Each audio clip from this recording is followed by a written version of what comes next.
welcome in to the Point to Post podcast. I'm your point guard, Toby Miller, with the postman, Eric Sweet. Sweet, how are things going in the world of fifth grade, sixth grade tackle football? That's all that really matters. uh, so we are recording Saturday morning here, September 6th, 7th, and the first game for the fifth and sixth grade is Sunday the 8th. So big weekend ahead here, big Sunday. NFL can just take a back seat because fifth and sixth grade tackle football is going to happen. So yeah, Sunday is the big day, first game of the season. Hopefully the kids are ready. I know that the last 4 or 5 weeks here of practice have been long for this guy right here. So it's time for some games and some action. So yeah, we open up this weekend with it, man, and the kids are excited. I know that for a fact. Speaking of NFL, did you watch any of the game last night? Did you watch a little bit of that at all? The Friday night Brazil game? Like, what in the world? That's how you know football has such a stranglehold on like the American market. Is like, we're gonna send two of our marquee teams over to Brazil on a Friday and it's gonna do great. Like, Yeah, I want to talk a little bit about football here. We're going to talk preseason stuff here in a minute. But yeah, you're right. When the NFL can just send two teams to Brazil and it's a sold out and it's on national television and everybody watches every single moment of it, you know where basketball falls in the world. And we can try all we want to send NBA teams somewhere else, but it ain't the same thing like the NFL. And that's a different power, that's for sure. the turf was pretty bad last night. I don't know if you saw Jordan Love got injured on like the last play of the game, and people are on the internet complaining about the turf and everything else. And I just I think it's funny how everybody has an excuse or a blame for everything. Like, why is the NFL sending these guys over here on the turf? It's simply because they can. I mean, they can. They can send you over. They can send you wherever they want. You're going to watch. The players are going to play, and they want to grow their national brand. And I think that kind of parlays a little bit into what we're going to talk about today with preseason drills. In the fact that sometimes when people are in positions of authority, they can just simply tell you what to do and you have to do it. And that's one thing that I think this upcoming generation struggles with. Like, there doesn't always have to be a reason why we're doing this. We are doing it because you are being told to do it. And that's life. That's when you have a boss. That's when you have a family. Sometimes family members need things done, and there's no reason why you have to do it. There's no explanation. You just have to do it because they need it. Sweet. Do you agree with that? I think it's funny how people always come up with excuses and are ridiculing people in positions of a power and authority. And I'm like, it's not like that. Yeah, it's I've been coaching now, head coach for 16 years, and I watch a lot of that stuff and see a lot of that stuff. And it's really turned into everything that you do or we do or NFL, like it has to have this purpose to it. And then the minute the purpose fades, like if Jordan Love doesn't go down, they don't have anything to talk about. Like, let's get that straight too. Like Yeah. last play of the game, he's keeping himself up, trying to make a play. If I think I saw that this morning. Yeah. Yep. He's trying to do something out of the ordinary. And he got caught wrong and hurt himself. And sometimes, like, you can't plan for those types of drills. But as coaches, sometimes we try to create chaos drills for those reasons that you got to be able to think on your feet. Not everything can be perfect. And so, yeah, it's definitely unique. I think if Jordan Love didn't get hurt, though, I don't think there's anything talking about the turf and all that kind of stuff. But as far as what you said about being told what to do and when to do it, it's definitely changing a little bit. And, we're going to talk about some drills and some things I try to change over my years. But ultimately in preseason, it's kind of like just getting ready, getting things up, getting shots up and things of that sort. So we'll dive into preseason here, but to end the preseason football talk and kind of get into basketball, like I told you, Toby, I've been a coach for 16 years. You took over last year, and I remember calling you the first Friday night of high school football, asking how you were doing. And any head coach that listens to this, that's basketball, had those years where they were terrified to go watch Friday night football. And I remember being young and thinking to myself, like, I can't go watch this. What if one of my players goes down? And it's football, and you have to support your players, and you have to go. I lost a player here just the first week of the season. He won't get back to mid-January. Um, injuries happen, and it took me probably 10 years to like enjoy going to Friday night football because I was terrified for my players and I wanted them for my season selfishly. And so any young coaches that are listening, like it's okay to be nervous to go to Friday night football games. Like try to enjoy it though. But yeah, so with that being said, that's kind of as coaches, I don't know if you felt that way last year, but I definitely felt that way for the first 5, 6 years of my coaching career was like I just want them in the gym with me so I can protect them Hmm. like my little babies. I just want to like come to the gym. We'll stay in here and shoot jump shots. And so with that being said, though, like we'll get into days and times, all that kind of stuff. But how did you feel that first Friday night football game last year, Toby? I've come to peace with the fact that you kind of Good. have to disassociate with the injury worry. And what I've tried to embrace, especially like, okay, simple things like watching my kids on Friday Night Football, and this is going to sound dumb, but watching the Cleveland Guardians, I'm like, fully embrace being a fan. Just sit there, be mindless, cheer, have fun, root them on because you worrying about this is only going to be detrimental to your psyche, to your Yep. enjoyment of the event. And I had so much fun on opening night, Awesome. excuse me, watching a couple of my basketball kids. The quarterback and the receiver actually connected for, I don't want to get this wrong. I want to give Tommy and Landon their props. I think it was 3 touchdowns. So I really enjoyed that. And in contrast to my first year, I was just holding my breath every time a basketball player was getting hit or making a tackle. I was just like, this is what it is. You love these kids. You don't have a job without these kids. This is their choice. They're Yep. going out there. They're trying to highlight their abilities. It's hard to go out there in front of that many people on a Friday night and be subject to the ridicule that we talked about earlier on in the show. So just be a fan. Enjoy being a fan. Correct. Hey, so we hit this a couple episodes ago. You know, we talked about our kids being multiple sport athletes. I have a lot of kids that play football. I have a lot of kids that play soccer. This year is probably one of my bigger years of kids not playing a fall sport. So that's something that's when we talk here about preseason, me and you are going to have a lot of different things that happen and because of that scenario. The first question I got for you, and I've bounced, like I said, 16 years, man, up and down, up and down. Are you an after school preseason workout guy? Are you a morning preseason workout guy? Are you an evening preseason workout guy? I've like I said, I've done all of it because I've tried to adjust to my kids and who can get them in, and it's hard no matter what way you do it. So have you set kind of the way you're doing it right now this preseason, and was it a change from last year? I'm a little slower getting around to this just because now last year we were like this the first day we were allowed to have contact and be in with the kids. We were boom, and I had the full off season program worked out, lifting, skill works, open gym, everything. And what I found out was of like my like top, so if you go with your top players at each respective grade level, so I Yep. usually open it up 7th grade through 12th grade. Of like your top players at each grade level, I would venture to say 90% of them played football for me. So I'm getting one kid per grade level that is a starter at that grade level. And then my numbers were so low, I'm getting one kid that's like borderline making the roster at that grade level. So I got more kids as it went on and got closer to the end of football season and junior high football went over. Yep. So rather than, beating our heads into the wall, I'm waiting a little bit longer this year to get that rolling. Couple that with the fact that I'm now coaching golf too. Mhm. And we're currently doing pretty well. We're in first place by a point in the SBC. So I'm trying to make sure everything's going well and those kids are getting the right opportunities and getting the correct repetitions at practice, whatever. Golf's way easier than basketball. But I typically like to do it. My biggest thing is not necessarily the time, the morning, after school, or in the evening. My biggest thing is if you're doing multiple things like a lift and a workout, you have to piggyback it because Yeah, kids hate if you lift every morning and then they got to come back after school and do a workout and 100%. do not do in the preseason more than I don't like doing more than 2 hours of anything, even open gym. If you can get them in for a lift in 45 minutes and get a little workout in 30 minutes and get them out in an hour 15, that's perfect. Less is more in the preseason. You have to do stuff, but you don't want them to get that burnout early on. What's your philosophy on that? 100%, man. If I'm going to lift, it's always back to piggyback, like you said. If I just want to get shots up and do some drill work, we've done the morning sessions for an hour, which runs about 45 minutes. I plan an hour so they can go shower and stuff.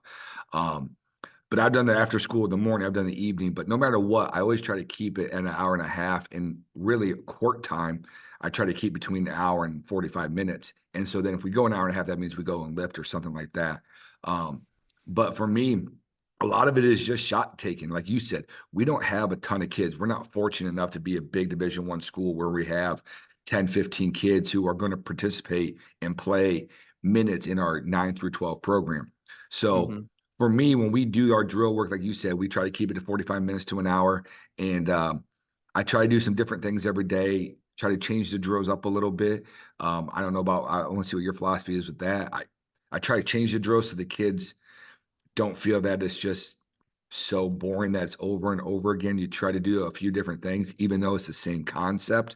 Um, but I've been breaking it down and doing more like, all right, we're going to do just even 5 to 10 minutes of dribbling, finishing at the rim for 5 minutes, 5 to 10 minutes, and then we try to get shots up, both stationary and moving. And we'll talk some about those drills here in a minute.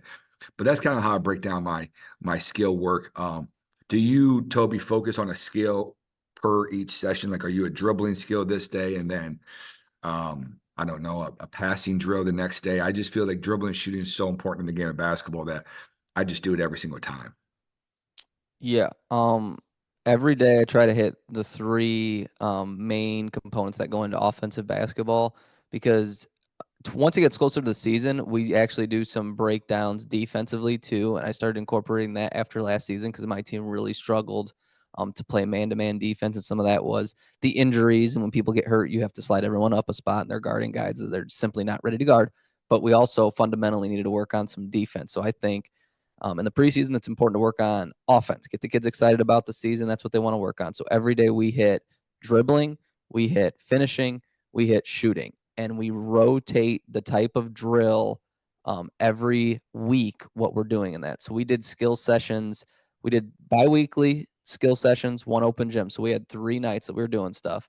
And then, so you would do the workout on Monday. We keep data on all your workouts. So all your makes, all your times, all your reps. You learn all the drills Monday. That way, when you go through it the next day, Wednesday or whatever day that may be, it's smoother. Everyone knows what we're doing. It's the same thing we did Monday. You keep your data, you try to improve. Boom. The next week, it's a different workout. We have 3 cycles. So you end up going through the cycle twice in the month or something like that, twice in the 2 months leading up to the season. So that way, they've done a workout, a different workout 4 times. And so when kids always get in the gym on their own or have time, I've seen my kids using the workouts that we've done in the cycles because it doesn't get monotonous for them, but they get mastery of it because they've done it frequently enough. Good, good. So here's a question for you. So something we do in here at Oak Harbor, when we do dribbling skill, I will mix in. We'll do some two ball on certain days, but we do a lot of one ball. And when we do a lot of one ball, I try to do a lot of multi moves. So let's just Mhm. say we start in the baseline or sideline, and it's all like you're going to go 2 dribbles, you're going to cross over between your legs, or sorry, go between your legs, cross over, and then you're going to continue with it, and you kind of continue at an angle across the court, Yep. because you're kind of just always doing the same move over and over again. A lot of times I just make my guys actually go straight ahead, and it's not so Mhm. much mastery or looking great in the move. It's just starting to get comfortable with the ball. Right. Between legs crossover, or just I do what I call scissors, double between the legs, and make them just Mhm. like skip almost down the or go across the court doing it. Um, I try to do a lot of multi dribbling things, and sometimes my coach comes in, my JV coach or freshman coaches, and there's kids or even my younger kids are struggling with it. I feel though that if you do these multiple moves at a time, when you want to make your one move in a game, which I do preach, like you can't make multiple moves in a game, kids. Like that's so Right. hard to do. Like it's one and done. Right. But the reason we're doing multiples is if you can snap 2 of them in practice, snapping one of them in a game should be much, much easier. Like, Mhm. is that something that you incorporate in your dribbling, or how do you do your dribbling in preseason? I like that philosophy. I think that makes total sense. Um, I'm different in the sense that I think kids get caught up too much in what they're seeing on social media, and they got cones set up and chairs set up, and somebody's got a broom and they're poking you with the broom, and I'm doing triple dribble combo Jedi hezzy crossover into a step Dude, you back need to call a three. time. You need to call a timeout right now. You're going, brother. You got to call a timeout here, man. You got to take 30 seconds and go. You're on a I gotta use rant. toilet paper You need timeout to, about the training of you basketball. need to Oh go. my You got the God. broomstick out. Let's go. Come on. Here we go. Let's hear it. Come on, I mean, Toby. all right. Here, I'm using my toilet paper timeout. I, the things that you see on these social media, I've seen like dribbling gloves. I've seen people put garbage bags over the ball because it helps your feel. I mean, brooms. I saw I mean, the stuff you wouldn't believe. I saw one guy in like a rolling office chair, like rolling along next to the guy. And I'm like, oh my Lord, what are we doing? I, like, I'm just a little more old school like that. When I coached under Coach Boo Heidelberg, he hated the gun. Okay, he hated it. He's That's like wild. because but I kind of agree with him. I agree with this. He's like they can't catch a pass from their teammates. He's like why would they practice catching it from a machine? And I'm like you're so right. And he's like we throw terrible passes into their feet all the time. Why not practice just a simple reversal and get used good at that? And I was like you're right. You're so right. He's like gun's Hmm. stupid. I was like yeah, you're right. Gun is stupid. So if we think the gun's stupid, go on social media and look at all these people. I mean, the trainers might even be wearing their Superman capes, jumping up on top of the backboard, sitting on top of the backboard with windshield wiper. I mean, it it's stupid. And then they charge you $500 for 5 minutes, and I'm like, I don't know, man. I don't know. I don't get it. And All right. everyone has to have a trainer. I'm done. I'm done. I get it. I know you're Uh, trying to get better. uh, I know you're trying to get better. I know some of these trainers do Coach, a really second good horn, get back job, on the court. but holy cow, some of them are just grabbing your money.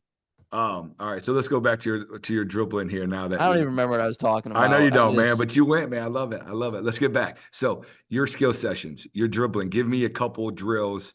You said you had three different kind of sessions of skills. Give me one um 5-10 minute drill that you did of the three and give it to the fans here so that maybe somebody listening can go home and do it on their own. Let me pull up. I was actually trying to pull up the workout program that I have. Okay, so a staple in our program is we call them ball handling pyramids. So if you've ever done like a pyramid in the weight room where you go, it's a pyramid set. So you do all the way up and then all the way back down. So like if you were bench pressing, you did a bench press pyramid, you would do adequate weight for 1 rep, then two, then three, then four, then five, then six, and then you go 5, 4, 3, 2, 1, back down. Yep. So what we do is ball handling pyramids, and we do the simplest moves for ball handling pyramids. So we will start with in and outs. We'll go walk the dog. We'll go crossovers. We'll go between the legs. We'll go behind the back. We'll do half spins. Okay. Walk the dog real Um, quick for people that don't know what walk the dog means, Coach. What's walk the dog for you? some people call it Magic Johnson's. It's where the ball's out in front of you and you're bringing it back behind you and turning your hand over. It's all about hand placement. Turn the ball over, then you push it back out in front, coming Yeah. back. Um, and our rule when we do pyramids is if you do not lose the ball at some point during your pyramid, you are not getting any better. So they are just whipping and throwing the basketball as hard as they can. It's stationary, but once they finish the rep, they must do a pound dribble, and we do it for each hand. So if you're doing windshield wiper, it's one windshield wiper and you pound the thing. One, then you're going set two. It's pyramid set. Two windshield wipers. 1, 2, pound. Then you're going 1, 2, 3, pound. 1, 2, 3, 4. We usually do pyramids of about 6. Then you go back down, pound, other hand. Pyramids are something that's really helped some of our kids with their ball handling, specifically Jackson McNulty. He said, ever since I've done ball handling pyramids, it's really helped me.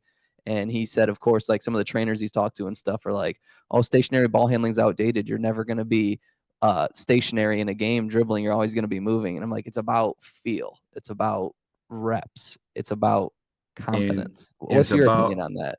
I agree with you. I think me and you are very cut from the same cloth. You're much younger than I am, Toby. Obviously, I still look pretty good for my old age. I got the grays coming in and all You're that darn kind of right you stuff. do. You are Appreciate darn that. right. Appreciate that, buddy. Even though we are basically two different generations, I think because we were raised in the gym by coaches and have been around the game so much and we have consumed so much knowledge, like don't lose fact of what made players great back in the 80s and 90s. Like those dudes can play. Let's not get crap twisted. Are we more athletic now? Yes, because we've learned to like work on our speed and our hips and small things that we've learned. But don't get things twisted. The dudes in the 80s and 70s and 90s can dribble the basketball, and they were doing stationary dribbling. And if you turn on YouTube, Google Seth Curry, and the first thing he does is he's doing two ball stationary dribble on the baseline. There is a reason for it. But the key to it is what you said. If you aren't willing to go so hard that you lose the ball, you will never get better at dribbling. You have to go hard at it. And that's something I preach to my kids at Biddy camp and this. Like, you're not going hard enough because you haven't lost the ball yet. You should lose the ball. And that's the point of stationary dribbling. The point of stationary dribbling is not to sit there and go 1, 2, pound it, Right. 1, 2, pound it twice. It's point to be down in the stands and go so hard that you are sweating without having to move. And Mhm. yes, you're right. You don't stationary dribble in a game very often. And if you do, it's the point guard and his back's turned and he's protecting it Magic Johnson style. And he's looking at Mhm. us because we want to play call it. But ultimately, though, the point of it, like you said, is to get the feel and to get the rhythm. Making these kids count up and down, they lose track of their count. I guarantee it, don't they, Tobes? They lose All the track of time. all the Yep. time.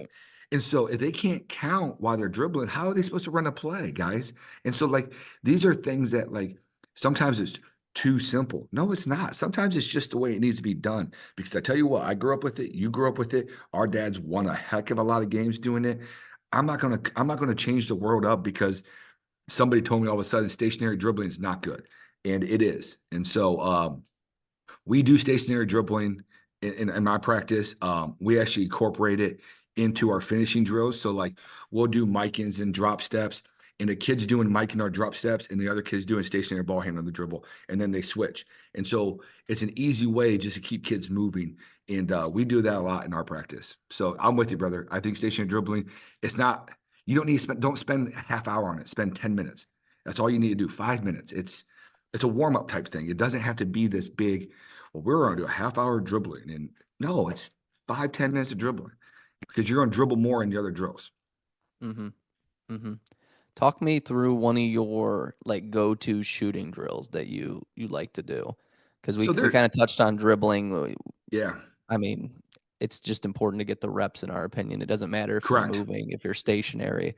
The overriding idea that we're trying to convey to the audience is use it as a way to build their confidence, make sure they get repetitions, and use it in a manner that is efficient with time too, like you said, coupling it with another drill. And make sure you're going hard. No matter what Yes, you're doing with dribbling, you have to be willing to lose the ball. That's a big correct. thing that we're screaming 100, at the kids about. 100%, 100%. It's not a mistake. It's getting better.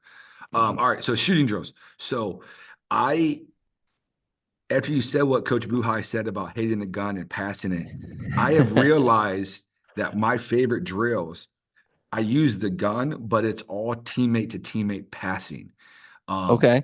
so like for example, we'll go like think of shell, 4 out. You have the corners and Mhm. the top, and so like, and I do a lot of I use the gun, and but during the gun, I always incorporate like you get one shot before the action occurs, and so it just kind of gets the timing in my drills a lot better. So I for like that. example, like if I have 4 kids, we'll go shell, we'll go 4 out. So the gun will go elbow to elbow. And so kick out to the first kid, he shoots it. On the second shot, he catches it and he is driving straight down the lane, hard as he can for a corner three, kicks to his teammates. Teammate shoots it, the gun goes to the other side, the teammates switch, and then they just keep repping with it. So you always get a shot, but then you got to drive hard and kick it to a teammate. Um, and then obviously we'll switch sides and then we'll go out of the corner and do a similar set like that. But that's just one simple one. It's just a drive and a kick out. And like you said, but one of the things I preach on my drive is, are you looking at the rim or are you just looking at your teammate? Um, Mhm. but it also incorporates that you're not just catching the ball off the gun. You have to catch it from your teammates, like you said, Yeah. make a good pass. But then both guys get a shot every time, which I kind of like, and then they're moving. So that's just one simple drill that we go to a lot, and it's really quick and it's really easy to do. And you could have 8 kids at the gun and it goes back and forth and it moves pretty quick. I like that a lot. I think the gun's great in the sense that it reduces the amount of rebounding that you have to do. Correct. Um, and I don't know what it is about the gun, but people get excited when the gun comes out. That's a real thing. The kids get excited when the gun comes out. So I like that drill. I like that you have the kick out component of it. A thought that I never really harp to my kids that I'm going to be stealing from you is, are you looking at the rim or looking at your teammates? Everyone can make that pass if you're staring at them the whole time. You got to be looking at the rim. Then at the last second, you draw, you get your eyes on your teammate, deliver a good pass. So I like that a lot, Sweet. And Um, I will admit, I pull a little trainer off of YouTube and get a pad out every once in a while and try to beat and try and Get try the to broom out. Are you wearing yeah. a gorilla suit while you do it and a Uh, Superman cape? And sometimes I make weird noises at the kids, but that's just me being goofy. So no, I do try to body them a little bit and get off of them. But we'll go from that just simple dribble a kick out into a dribble handoff. So then we'll dribble handoff and then the guy gets a shot off of it. And so it's the same action, but it's just a different feel. And so all of a sudden you're getting two movements in, I don't know, 10, 15 minutes of drill work. And every time both kids get a shot, I always try to get multiple shots up if I can, not just one shot for one kid.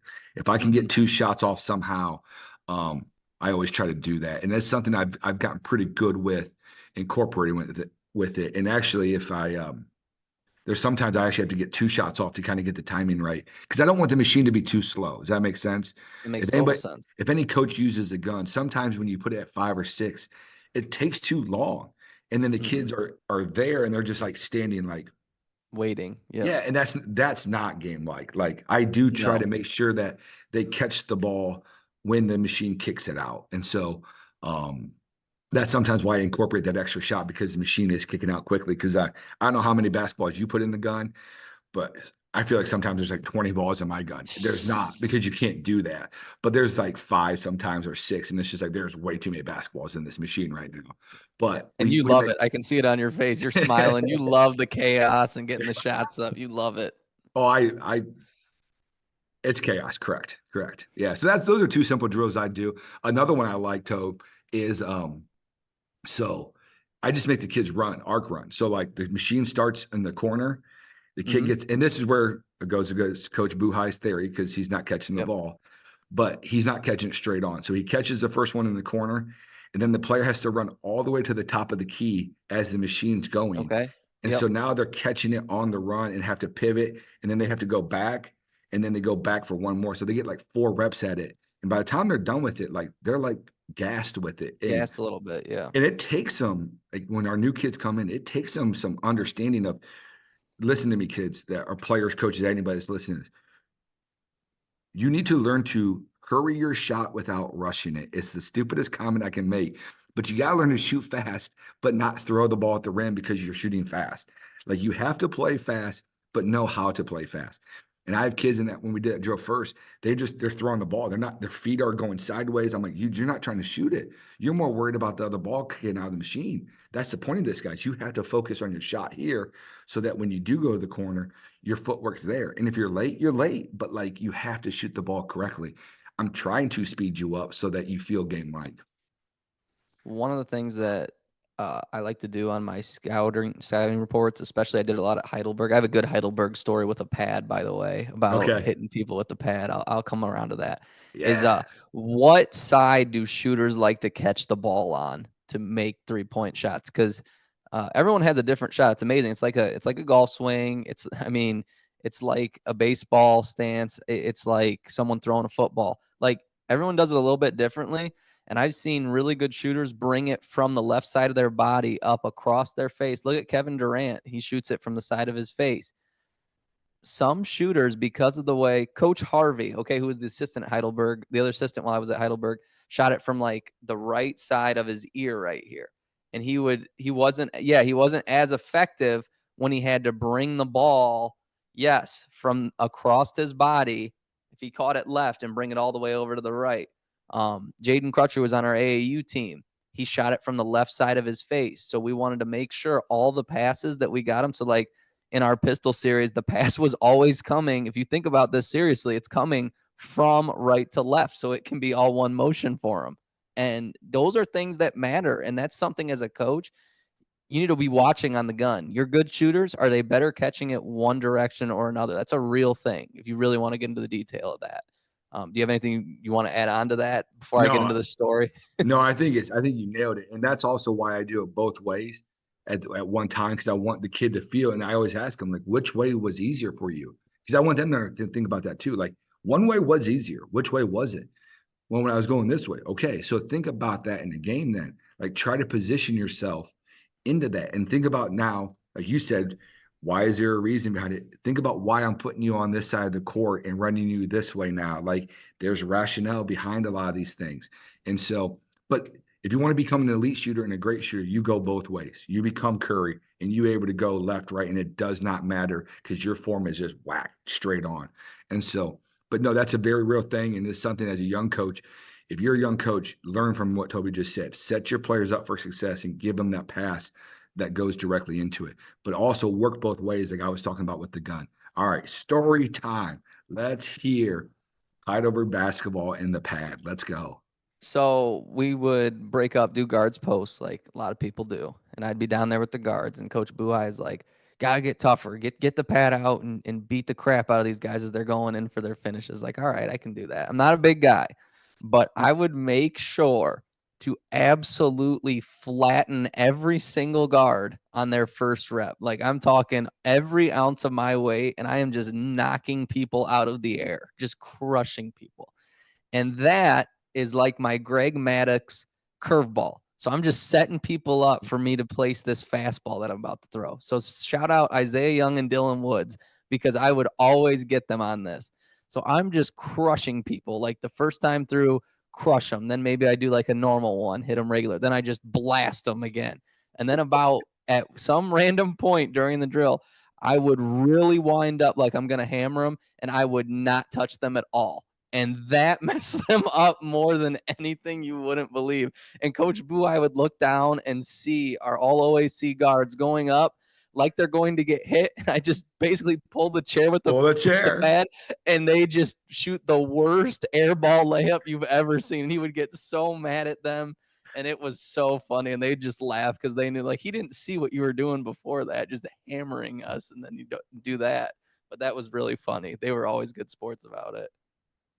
I don't know if this sounds terrible or it's just the way I've grown up. I do that a ton. Uh, when we do any sort of drill and we get the pad out, we are constantly like checking them hard, tapping them, and then just pouring the chair on them because, like, especially nowadays, like kids are all taught to like run off or run away from the ball, like to treat you as like I'm gonna avoid the contact to let you fall because too many times kids are trying just to run kids over, and Mhm. so it's a joke, but it's a real drill to do, and like we work on it in our program, like I'm a little bigger than Toby for all you listeners, probably twice the size of him. So you can have a good laugh about that. So I don't have to put as much weight into my pads when I hit kids. But I take a couple of shots from my post players every once in a while. Like I think the guards kind of like, hey, you gotta get one in on coach here real quick.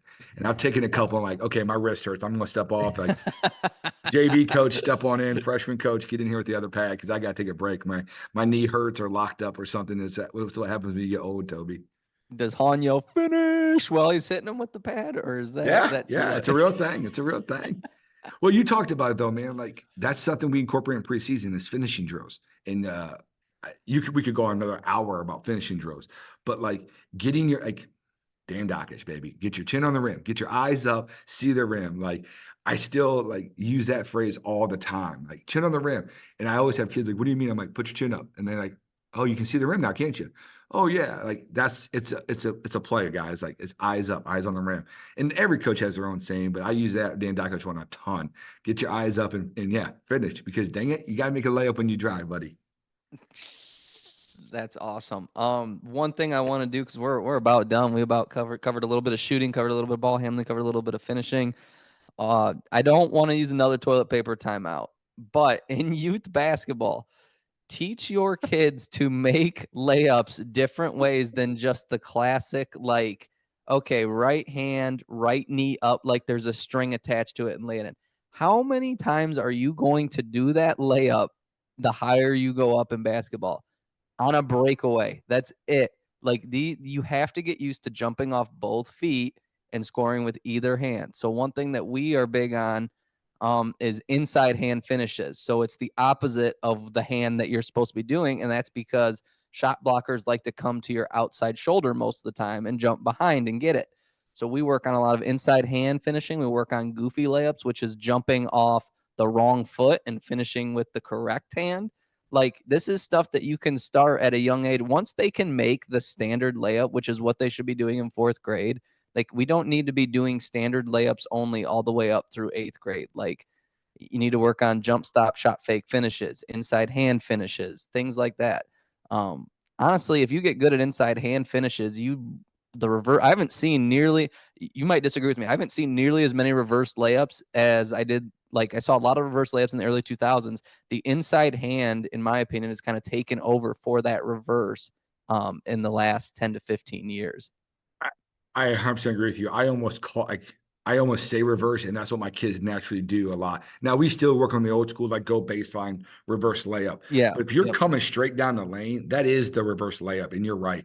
It's the inside hand. There's a little flick to it, which is almost reverse esque. Um, Mm-hmm. but no, you're right, man. And finishing multiple ways, and it's going to be ugly for some kids. Yes, it's horrible. And as a coach, like a lot of people are like, "Whoa, these guys can't do it." You got to keep doing it, man, because your top five need to get better at it, and your bottom five, if they get better at it through the year, and then next year maybe they're even better. Like you don't know, but like you got to get reps with everybody, and you can't just like you said, be not stationary, be simple with it. Like it can't just always be this. Like we do something called wing attack, and we are constantly changing the finishing move and how it looks. And there's a couple times like it just becomes a flat out travel for every single player. But over time, it just all of a sudden two guys catch on to it. And then the goal is that one time in the game when they're out of control, they hit it and you're like, there it is. That's why we rep it. And I do with my younger kids a lot. And I got two little boys, and we do a lot of those things when we do finishing drills. Is we challenge them. I actually let them. It's stupid, but something simple at the end of the preseason, guys. As a coach, like let your kids like go play horse and let them just go be imaginary. Like create something up. Like make it a basketball play, but do whatever you want. Like spin 3 times and try to do opposite foot, opposite hand, reverse layup. And then they laugh and they have a little fun with the game. But that's something I let my boys do at the end of it. Like it's creative, baby. Just go have fun with it and just challenge each other to do, like you said, weird step, weird foot, opposite hand, opposite foot. As long as it looks like a basketball play, not don't go shoot over the backboard. Don't go from half court and chuck it and hit the ball back in your face. That's something simple to have fun at the end of preseason for any coach. It's just I call it imagination, man. Go have fun and play basketball. Create some memories. Sweet. Let me ask you this. What's your opinion on floaters? Do you teach floaters? Do you not like floaters? Because I've been around some coaches that are like, that's a terrible shot. It's a flick type shot. I've been around coaches that actually teach it and like it, think it's necessary. I think my personal opinion, it depends on the kid. Like I'm not teaching, I don't want to be teaching Jackson McNulty, who's 6'4" and athletic, to shoot floaters because that's not a shot he needs to be taking because he can just overpower people to the rim with his athleticism. But a guy like Tommy McDonald, for me, who's an undersized point guard, I am working on floaters with him because that's a good shot for him. He gets a lot of paint touches, but it's tougher for him to get the ball on the rim. So where do you stand on floaters? Because I've heard coaches that are strongly against it, coaches that are strongly for it. I find myself somewhere in the middle. I'm gonna agree with you. I'm in the middle too. As you're asking me that question, I'm trying to go back and think like, do I teach it? Teach it? Yeah, I teach it. I don't think we get after it though. Like, are you talking like straight down the lane, 8-footer, like up in the air, like pew? Is that what you're talking about? Are I'm you talking talking about or like like more of like a baby hook type floater? Like, I feel like I'm teaching more of my kids to like be outside your body. Like I just think a true floater is such a hard shot, especially because you're beating somebody off the dribble. You're kind of going straight. Like when you say floater, I think like the straight ahead, like teardrop okay, yeah, over. That's what I think of when people say floaters. Um, so I'm more teaching my kids use the outside baby hooks, get wide with it. Like we do a drill, like you go straight down the foul line, and you have to do it outside baby hook, and you're 3 feet from the rim. right, right, Is right. that a floater nowadays? Maybe. But when you say floater to me, I think like the straight ahead floater, and we rep it, but it's not a high priority in my program. No, I think it's a hard shot. the floater that you're talking about, like straight down the lane, teardrop, one leg, you're shooting it way up and over, almost like a running layup, like a runner. Okay. I would call Hmm. that a runner more than a Okay, floater. I do not teach that. I think that is hard. And I think that is the one that the coaches that are against it think of when you say floater. What I'm talking agreed. about is like Tommy, okay, my point guard, my undersized point guard, gets into the lane. He gets past his guy. He is under control at anywhere from 12 to 8 feet, okay? And rather than stopping and shooting a pull up jump shot, which is a little bit slower, could get blocked from in front or behind, when the ball's in the middle of his body, he's just quickly getting the ball up on the rim with a little push shot, okay? Like that type of runner. So envision him getting past somebody, little jump stop, and he's getting his shot off up and high. It's not a running one-legged teardrop. Yeah, I think when you explain it that way, that is something I definitely teach my two sons. I teach them that. I think it's once again, it's another tool in the toolbox, and not every kid can use them all. And so No. you rep it and you see who can do that move. And I know exactly what you're talking about. You get in the lane, you jump stop, but you know you gotta go now, but you don't have enough time to elevate. So it becomes this like quick little Yep. flick almost Yep. throw up to the rim, but it's not Right. because you're controlled. No, I'm not against that shot. I definitely think it's a hard shot. I'd almost rather do like a one dribble pull up 10-foot jumper and Mm-hmm. just try to elevate right now. I think when you get in the lane, I think you got to be quick with your decisions. And if your player enjoys that move and does it well and does it quick, then let them have it, man. And that's the thing I think me and you are on this boat with. Like, let your players be the players. Like, I hate it when I see coaches yell at every single kid to jump stop for layups. Like, no, like these two kids need to jump stop because they're out of control. These three can go elevate, and then those two can do whatever they want because they know and have the skill level right now to do it. You can't make everybody fit your box, man. It doesn't work. And so I like that move. I think I know your move you're talking about now, like that floater. It's quick, it's sharp, and I think it's effective, but only a handful of kids 7 through 12 probably are good at it. And usually it's the smaller ones too, because they got to be quick with their shots. You have to have something from 15 feet to 9, 8 feet. You have to have something, whether that's a pull up jumper, whether it's a floater. You got to have something. Such a hard When range. it's a hard range, but when you get to that point, you have collapsed the defense. In high school basketball, if you get to that range, that is collapsing the defense because it's Yep. very hard for these kids to get all the way to the rim. So what we say is once you collapse it, you better be kicking for an open three or that ball better be on the rim. We can't get nothing out of that. So whatever you can do to get it on the rim, because if you get it on the rim, that means that the defender at the bottom that's guarding the post guy has to step up, and it gives us a chance for the offensive rebound. And if he does not step up, then that shot should be easier for you. But you have to figure out how to get that on the rim. This is why college coaches are after 3-level scorers. They got a lot of guys that can make threes. They got a lot of guys that are good at going to the basket. I would say the next layer of guys are good at spot up threes and getting to the rim. Nobody can do all three of it. There's very few 3-level scorers. And it doesn't have to be you're doing Kobe Bryant, Michael Jordan footwork in the mid range and making tough shots and all this and that. You got to have a floater or a pull up going one direction. That way you are respected at all 3 levels. Time out. Toilet paper one. Here we Oh, here we go. go.